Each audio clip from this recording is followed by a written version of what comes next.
first look event. We're pre-alpha, so we're rolling out some of the new features for Skate 2. Big one, new San Vanelona, and it's a pretty much unrecognizable San Vanelona. We got to destroy the city and Skate It, which is another part of the franchise coming out for Nintendo, which precedes Skate 2, which happens about 5 years in the timeline after the first Skate.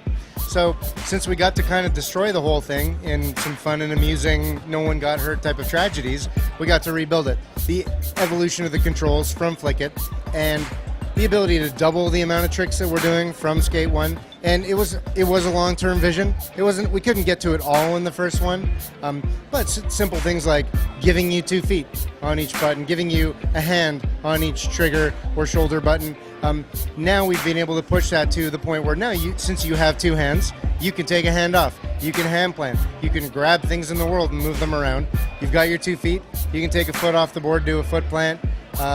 You can do no complies. You can take both feet off and do a hippie jump. In fact, you can get off the board altogether and run around, which opens up a lot of different possibilities in the game. So now that you can move a ramp into the street, or maybe to the bottom of a hill where you can get some crazy speed and hit it, we're going to put more things for you to do, more places for you to get to. It opens up a whole new world of puzzle solving in terms of even just getting to a challenge may be a challenge in and of itself before you even do it.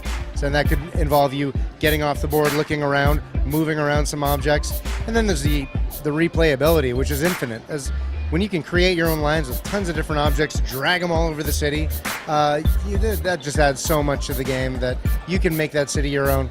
60 frames a second, we're stoked for that. It didn't seem like something that was possible, and the team rose to the occasion. And the crazy thing is, when you're rendering at 60 frames, usually you assume your visuals are going to take a hit, and everything looks way better. I don't know how they did it, but it's an amazing thing. It feels so nice, smooth and buttery at 60 frames a second. Our physics always ran at 60. Now we have the rendering and the physics both tied at 60. It feels great. PS3. This is our second time around on the PS3. It's at parity with the Xbox. They're both going to be the 360. That is, they're both going to feel pretty much the same. Slight differences, but you're not going to see a big difference between the two.